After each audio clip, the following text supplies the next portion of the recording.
So Veronica has dedicated her career to understanding how people value their environments and in particular water.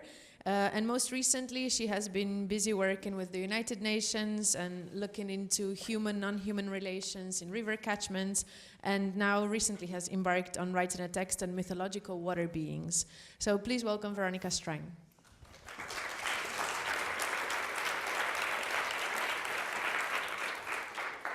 Hi everybody, lovely to be here. I'm actually living in Oxford at the moment on study leave, and so I must apologise, my train was late and I missed the first half of this session, so I'm very sorry about that. And I'm also just recovering from a horrid bronchial thing, so this may descend into some horrible Theresa May cougher fest, and so I apologise in advance if it does. And thirdly, I decided to be a little bit uncompromising and try and do something a bit substantial and talk about the kind of ideas that anthropology has opened up in ways of thinking about infrastructure and materials and how we relate to them and what we're trying to do with them, even engineers and so forth. So you're all wonderfully bright-eyed and bushy-tailed, rather more than I feel. So I hope this will give some useful fuel for thought. So some of you will know the kind of classic by Wittfogel written in 1957 in his study of Chinese dynasties. And what he really put on the table was the notion that the way that their canals supported these dynasties made it very clear that there's an intimate relationship between political power and the ownership and control of water. And the construction of water infrastructure to materialize such control is intrinsic to the functioning of the state and the particular form that it takes. So water infrastructure can support very different kinds of state. It can support a democratic state in which the government acts as the people. It can be much more despotic, which was his point about that dynasty, in which the government is other than the people. That's starting to look like we're heading in that direction. And it means that each of these arrangements comes with property relations and legislation that relates to water and reflect its particular social and political dynamics. And these include things like national ownership of water and supply services, national ownership of resources but privatised or semi-privatised supply companies, privatised water allocations or corporate and transnational water ownership, which is an area that I think we should be looking at very closely. And most of them are accompanied by some kind of legislation that's designed protecting the environment and human rights to water. But in practice, of course, these things, different social arrangements, define who has access to water and control over its management and use. And clearly there's a lot of variation in this regard. So water control on an everyday basis is readily understood as a way of both enfranchising and empowering, and it's an enactment of human agency through which individuals and communities compose particular identities, particular life ways, and so forth. And there's a lot of anthropological and other literature on this topic. But I want to do something a bit different today and highlight a point that how water is controlled and used also reflects relationships between societies and their environments, between human and non-human beings. And here in Western societies, we live with a kind of conceptual dualism in which water infrastructure is envisaged as a kind of tool of dominion through which nature and the non-human is directed and governed to provide what we now call very revealingly environmental services or ecological services for humankind. But this is an intrinsically anthropocentric viewpoint, and it carries with it very unsustainable water use practices that very rarely take into account the real needs and interests of the non-human.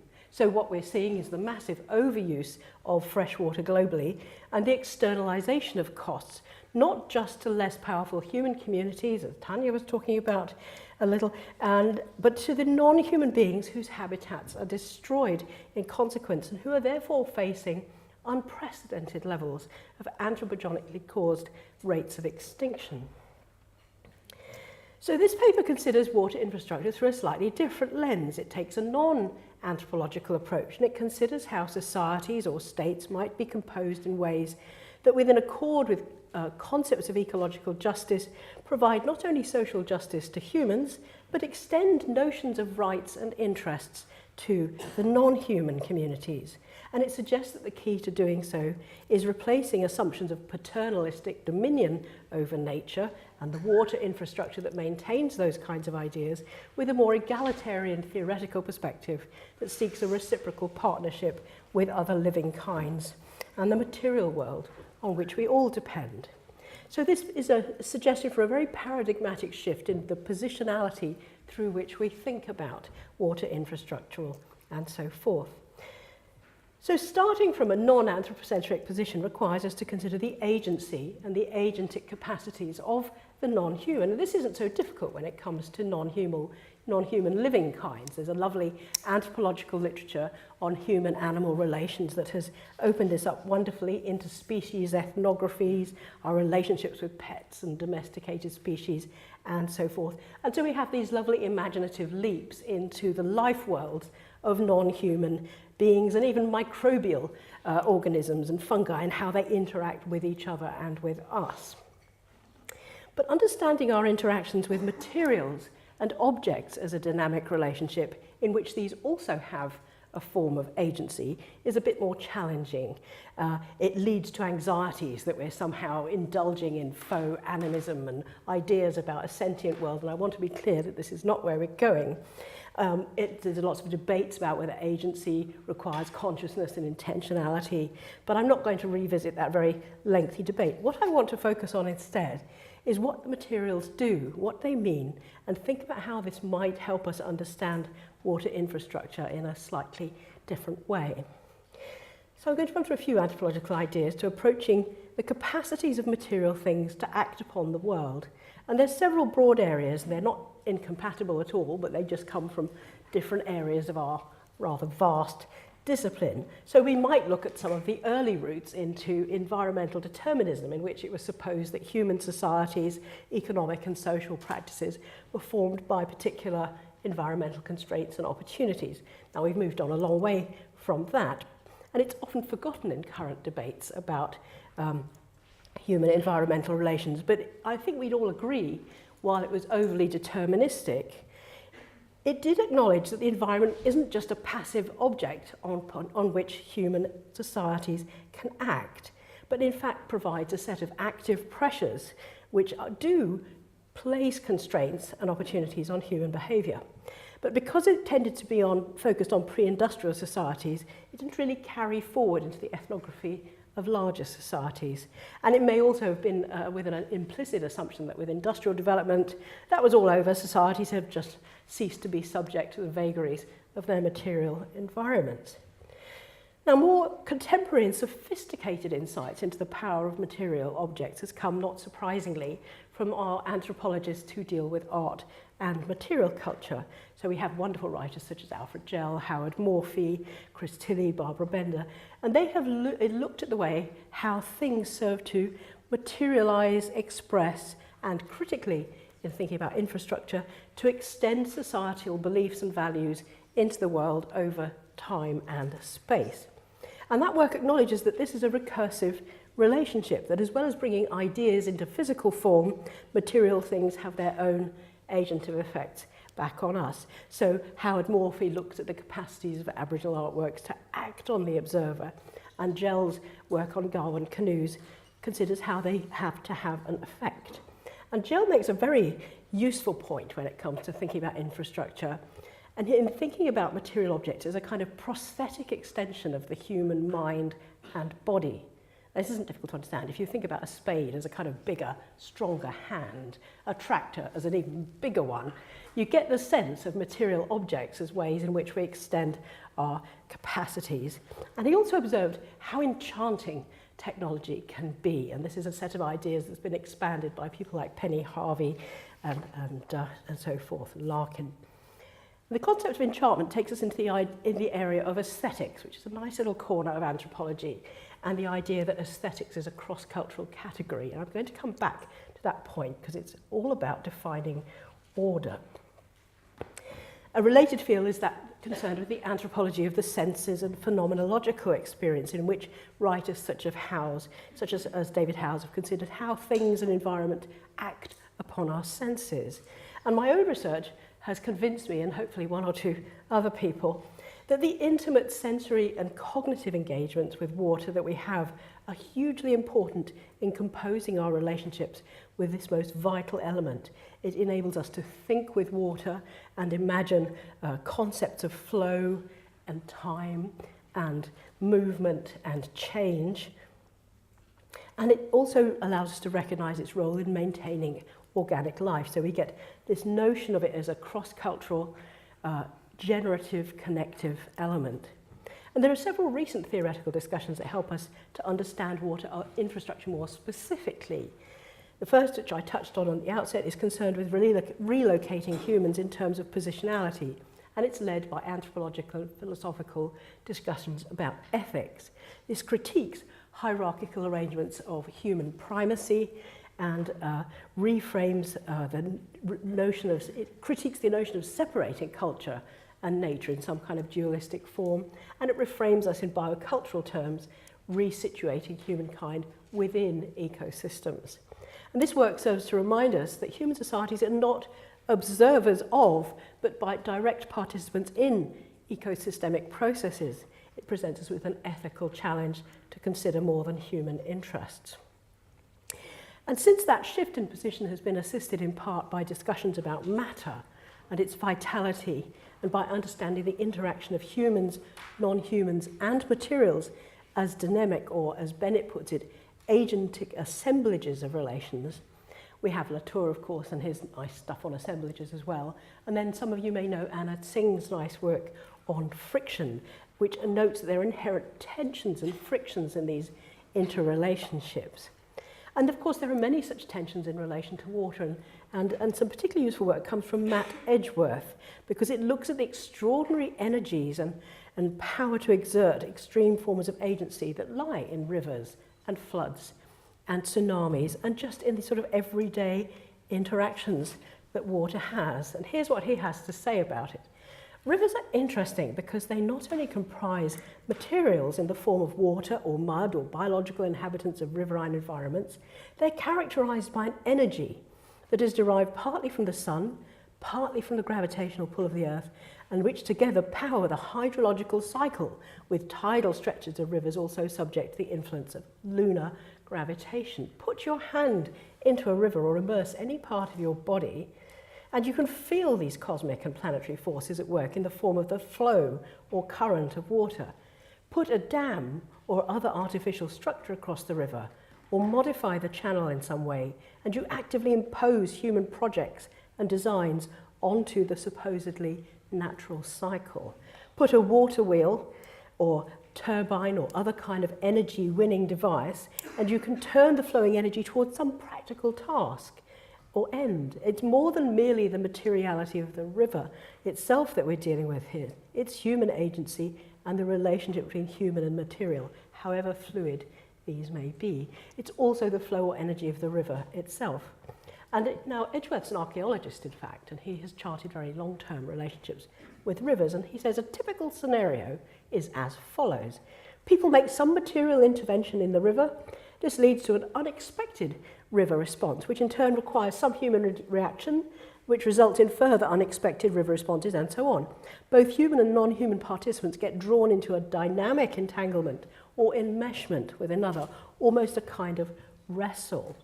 And he reassures us he doesn't actually mean to suggest that all human-river interactions need to be configured as a battle between opposing forces, but that's often the language that we hear used about it. As he says, it would be a caricature because people work with flow as well as against it.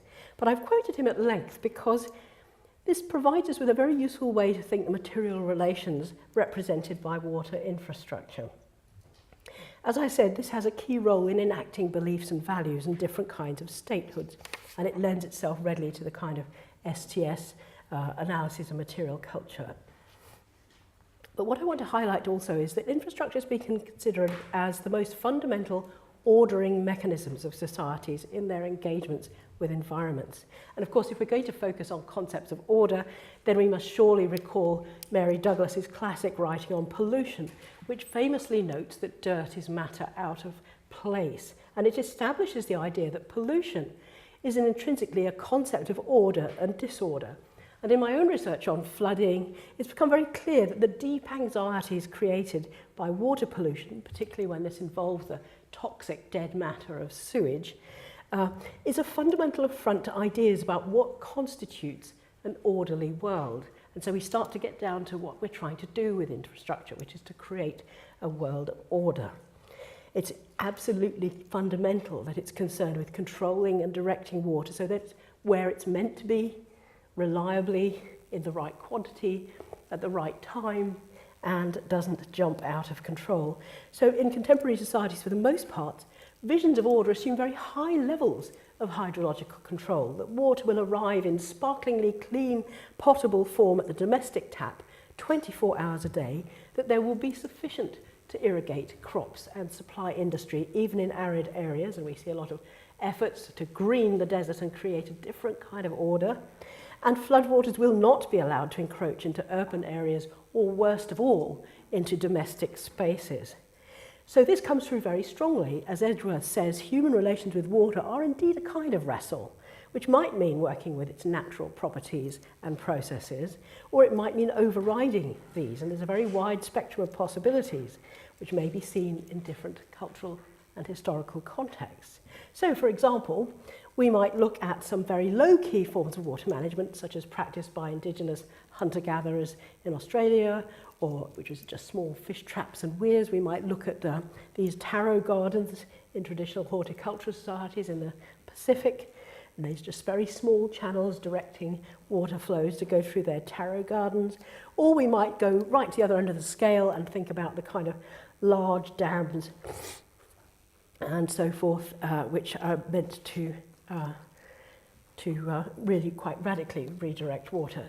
But of course, what we can see as a pattern globally is a rapid movement towards the latter, much more assertive types of water infrastructure, more and larger dams reflecting triumphalist notions of statehood, river canalisation, upriver abstraction, the drilling of ever deeper wells so that the artesian basin on Australia is sinking away, and in other countries too, and increasingly powerful pumps into freshwater aquifers to support growing populations and their demands for water supply and irrigation.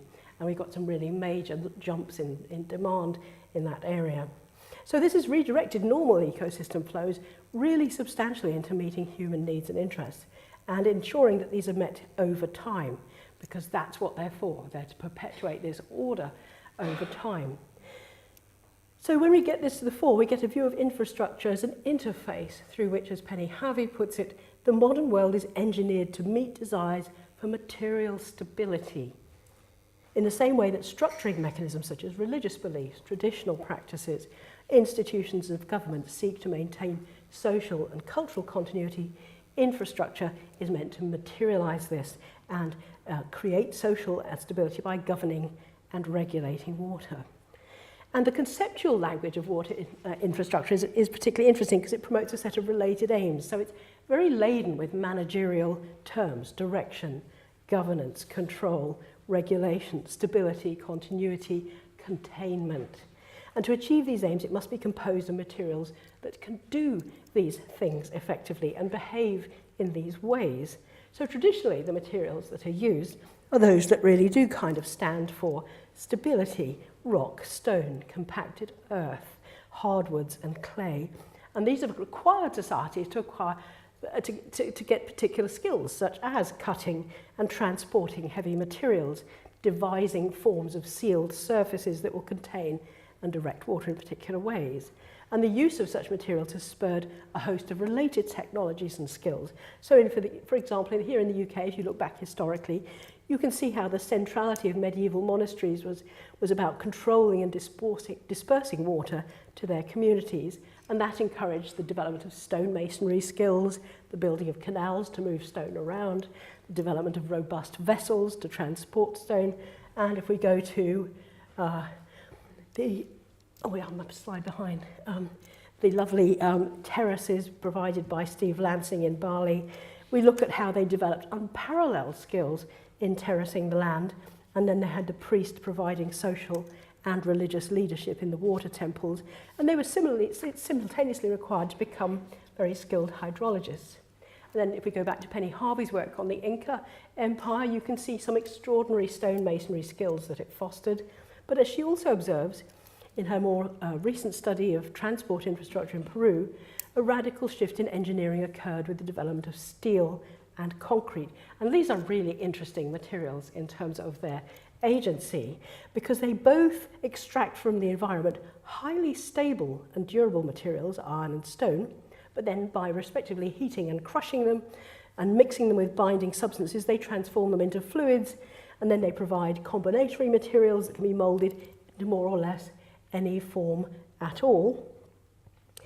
And this transformation of raw materials into something cooked, i.e. a human-made product, highlights a process through which we acculturate materials, and which any material, including water, may become what we call a resource. And this is a very important category to have. When you turn something into a resource, it becomes something other than what it was. So stones quarried from the land, or often from riverbeds, where they act on river flows, are redirected into a process which Harvey and others have noted becomes a kind of mongrel material, a composite, momentarily fluid substance that can fulfill almost any engineering vision. I mean, it is fantastically flexible what you can do with concrete. So you can dream up any particular aim and do anything with it. So we can now make in the world anything we can dream up as a way of a vision of order.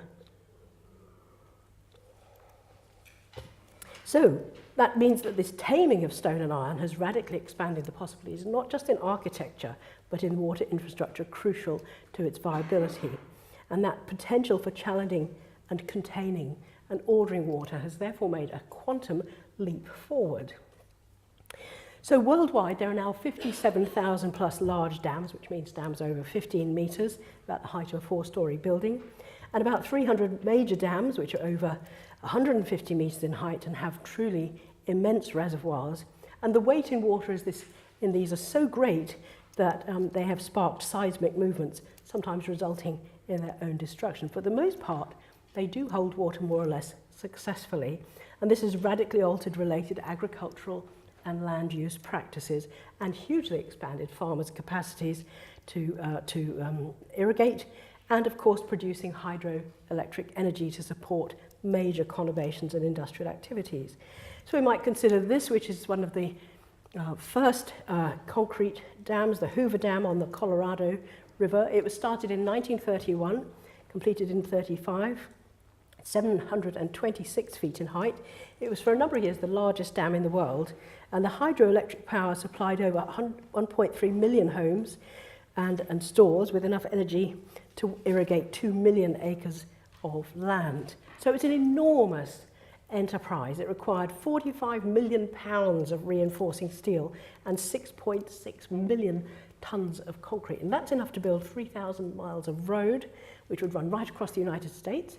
And it was a source of huge pride nationally, being designated as a National Historic Landmark in 1985 and one of America's 7 modern civil engineering wonders in 94. And you get the same kind of language around massive irrigation schemes, which have become enormously ambitious. This is one I looked at in my own research on the New South Wales-Queensland border, just over the border in Queensland, in fact, which is an important point because it's very notorious, and it was given permission by a rather interesting Queensland government. And there were passionate protests because the New South Wales mob, of course, are a bit more greeny than the folk in Queensland, and of farmers downstream, and conservation groups got very excited about it. But nevertheless, the Queensland government, in its inimitable wisdom, allowed Cubby Station to buy up over 50 water licenses and to irrigate this hugely thirsty, soil-degrading, profitable crops such as cotton and wheat. And they built over 28 kilometres of dams along the Culgoa River. And that takes up about a quarter of the water that would otherwise flow into the Darling and the Murray-Darling Basin. Just to give you an idea, you can see it from space, and the Hoover Dam, it is similar, is also it's a source of great pride. So here's what its CEO of the company had to say about it. He's rather wonderfully called John Grab, which I find rather appealing. He said, "We're extremely proud of what we've achieved out there. We have created a magnificent piece of irrigation infrastructure. It is at world standard, if not the best in the world." And along with the urban areas that these things support, contemporary water infrastructure is, in fact, from space, the largest stamp on the Earth. And what a testimony it provides to human control and the capacities of material to act on each other and in the environment in ways that have such far-reaching consequences. But while stone and concrete may symbolise durability and steel makes us think about strength, this illusion of fixity and durability is a little bit illusory because although the processes are much slower than the organic ones that we see very easily, these materials do degrade, and partly because they are subject to the properties and energies of other material agents. So we come back to the agency of, for example, seismic movements. But the major friction, if you like, in Anna Tsing's term, is with water, whose behavioural properties challenge not only the success of infrastructures to meet societal aims, but their physical integrity. Hydrological flows are, really very difficult to maintain. They rarely arrive at the times and volumes that are wholly predictable. Water is immensely heavy. It requires, as illustrated by the Hoover Dam, a huge counterweight of strong materials to hold major water bodies in check. And such dams are actually designated in international humanitarian laws installations containing dangerous forces due to the downstream risks that they present to populations if they fail, and sometimes, eventually, they do. And in 1975, for example, the collapse of the Bangshan Dam in China killed over 170,000 people and caused 11 million to lose their homes. Now, most dam failures are less extensive in their impact, but they do occur quite regularly, and increasingly, of course, as these big dams and their materials age and as silt accumulates behind them, then these things are going to happen. So here's a rather exciting one from the Teton Dam. Now, as well as carrying into reservoirs a load of silt, water is the enemy of dams in ways that are more pernicious. It seeps into and encourages the slightest crack, and with freezing temperatures will expand that ice into further widening and exploiting weaknesses in the infrastructure. It finds its way into inner spaces between steel supports and concrete, bringing rust to take hold. Its molecular structure allows it to bond with poisonous materials so that tailings dams are intended to contain and carry these into multiple environments and organisms when they fail. And sometimes it simply arrives in volumes that are too big to contain. So we have Wivenhoe Dam here in South Queensland, and this was built to provide more reliable supplies, but primarily to mitigate flooding in the urban areas along the coast. But in actual fact, this had some massive failures, and in 1893 it swept away major bridges, and in 1974 there was another big flood, and then in 2011, as you can see from this man carrying his pet wallaby out of the floods, it made very little difference to the floods that inundated Brisbane then. So, in effect, all of the properties that make water the most essential element for organic processes, connective, carrying capacities, movement and so forth, subvert human efforts to impose concrete infrastructural order onto the environment. So in this sense, water and stone generate polarities of meaning, fluidity and fixity, elusiveness and certainty, change and stability. So Edgeworth's description of water as the dark matter of the landscape focuses on those elusive qualities and the challenges to order and stability that it provides. So when we shift our theoretical position to focus on the new non-human world and its processes, water infrastructure is sort of revealed as a quite hubristic attempt to exert unprecedented levels of control over environmental flows, and yet it is both dependent on and subverted by the non-human material properties that it encounters. It's intended to stabilise and ensure continuity. It's intended to focus on human needs, and sadly it tends to focus on very short-term societal interests, and none of that is sustainable. So as I've noted elsewhere, sustainability is fundamentally concerned with ensuring systems of flow of water and other materials so that all of the interdependencies in systems can be maintained over time, in theory indefinitely. But the imposition of water infrastructure to redirect fresh water to expand what human populations can use, and those patterns of consumption into we're now well habituated, have come at rising costs to non-human species. And these costs are very multifarious. They're repeated all over the world. One of the things that depresses me in working around the world on water issues is the patterns that emerge of overuse and overuse and overuse everywhere that you look. And what that means is insufficient flows to support aquatic species, a related problem with loss of water quality, the appearance of aggressive algae, detrimental to other species, the loss of huge land areas to salination from irrigating inappropriate soils and crops, to the extent that even native vegetation is poisoned away. And then, of course, the infusion of pollution of areas with pesticides and herbicides and fertilizers and degraded soils and industrial chemicals. And most of all, a thing that's not talked about so much, just the loss of habitats, in particular the wetlands, which support the highest levels of biodiversity. So in this country, we've actually lost 98% of our wetland areas in just the last few centuries. And if you look at this little depressing graph of species extinction, we're witnessing in the last couple of centuries the mass extinction of non-human species and the endangerment of many others. So at the last count, over 82,000 were on the IUCN Red List. We used to be just a tiny percentage of mammals on the planet, and we're now 90-something% of the mammals on the planet. So business as usual just isn't a realistic option for the longer term. Human ingenuity in the material world have finite capacities. I get terribly bored by people saying, oh, we'll figure out some smart technical solution to solve this problem, because clearly that's not happening. And overuse of energy is already inducing all of the climate change, volatility in hydrological flows, rising sea levels, shrinking glaciers, etc., etc. It's too depressing to go on. And of course, diminishing biodiversity will create less robust and productive ecosystems. So this notion of endless growth into which we are locked is really not an option for many people in this room in terms of generational outcomes. And you've got this driving competition for material resources.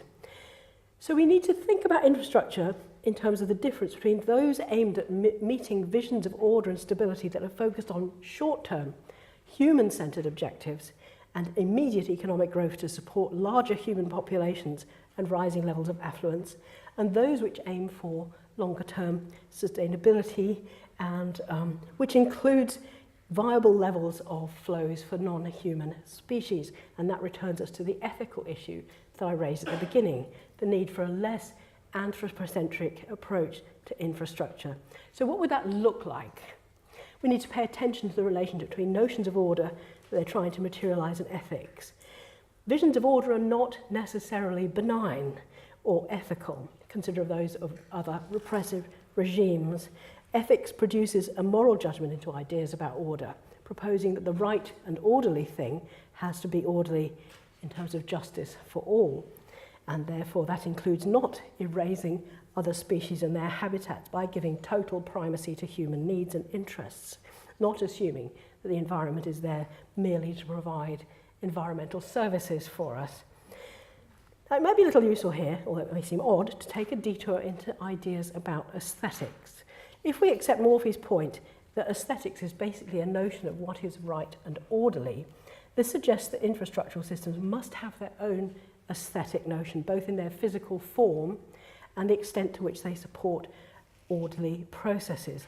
So if we think about an aesthetic that is informed by concepts of human dominion over the wild, an analogy could readily be drawn with anthropological writing on human contest with animals. This is one for a rodeo in Queensland. There's a very nice book by Lawrence on the wild and the tame and the rodeos, and then there's a nice piece by Sansom on the aesthetics of masculinity that rodeo contests express. There's Marvin's work on bullfights, some of you might know that, and Cartmill's view on hunting, a view to the death in the morning. And these all valorize the notion that activities that might simply appear to be kind of brutish efforts to exert human dominance actually have a more complex subtext about creating a kind of order in that relationship that is seen as being appropriate, albeit through valorizing and aestheticizing violence. So if we take that set of ideas and transpose them over to infrastructure, hard engineering, the giant dams, the harsh concrete channels for forcing water into straight lines, they do make sense. They do make order. They do have a particular aesthetic that they contain. And as Harvey notes, artist Anish Kapoor's work on soft matter compares this notion of the idea of order and chaos, systemic form, and so forth. And as she says, concrete is expected to hold things in place. If, on the other hand, we thought about an aesthetic for infrastructure, which is drawn from ideas about order that are more ethically and justly informed and non-anthropocentric, the non-human wouldn't appear as an opponent to be dominated and controlled, and neither would the material world. We would see horse whispering rather than horse breaking. We would say a more humane approach to non-human species, rewilding rather than dewilding. And in engineering terms, we would see an aesthetic, a sense of order, shifting towards soft engineering, seeking to work with environmental flows, with non-human agency, and encompass a much wider range of needs and interests. And that would logically encourage some serious changes in practices. We would see reforestation and the re-expansion of wetland areas in terms of flood management. We would see the decommissioning of dams, and there are a big reluctance to build those so large as to impound entire rivers. We would see aesthetic architecture that included rainwater storage automatically and that would live much more readily with flooding. And we would see a return to a more low-key, less disruptive form of water management and related changes in land use. So a more aesthetically and ethically informed process of designing infrastructure could enable the achievement not of short-termist illusions of stability for human societies, but for longer-term sustainability for all. But this requires leadership. It requires community leaders and ultimately states to shift towards visions of order that are ethically informed and which deliver social and ecological justice. An effort's been made to encourage more thoughtful approaches to water internationally. I've spent much of the last year working with the UN. They're trying to write some new principles for water to underpin their sustainability goals. And they brought in an anthropologist because they wanted someone to open up the kind of cultural, spiritual, deeper, long-term relationships that people have with water and get past the kind of short-term practical stuff.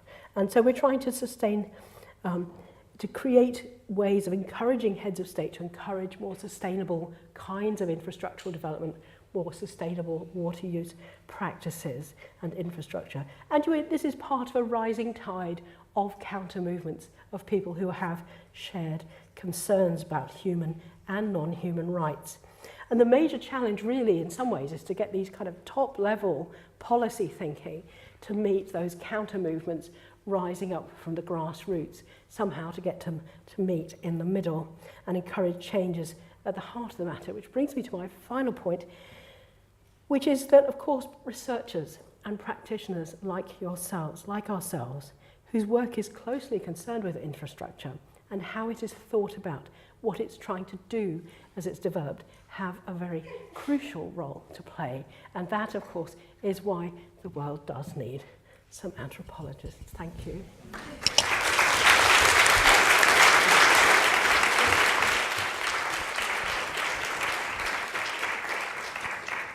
Thank you very much, Veronica. We have time for one, maybe two questions here in the front row. Thanks, Veronica. That was very interesting. Ross Weddle. It's not a facetious question, but it is a little bit off the wall, possibly. Are there enough electric fairies and water dragons left? Are there enough? Sorry, shout. Electric fairies and water dragons left. You know my secret love for water beings and dragons. And I guessed. serpents. You do. To maintain natural capital and community energy in the face of a global assault on energy commons, and at the same time, as if they're not, do we need a nudge unit to reinvent them? Well, you know, they don't need so much reinventing. I mean, people think with water in the most extraordinary ways, and I could very happily have stood here and told you about how they personify the powers of water through thinking about water beings, and they have remained remarkably ubiquitous. But this allows me to make a very nice point about them. If you look at parts of the world where people are working more reciprocally with hydrological cycles, you find that these manifestations of water, such as the lovely dragons in Asia or the Australian rainbow serpent, etc., allow them to conceptualize these things in very useful ways. But what we find here in Europe, and this is particularly pertinent here in Durham, is that we went through a period in the medieval period where this notion of Christian dominion over the environment became part of the bringing in of Christianity into this part of the world, and with it came the notion that these pagan nature religions and nature beings and the ways that people worked reciprocally with the environment had to be done away with, because now we have human gods sending water rather than the nature beings that were pertinent then. And here in Durham, of course, we have some very famous dragons and serpents, which we probably don't have time to talk about, but over a drink later, maybe. One more question, Can you perhaps? shout at me? I'm very deaf. If you have a question.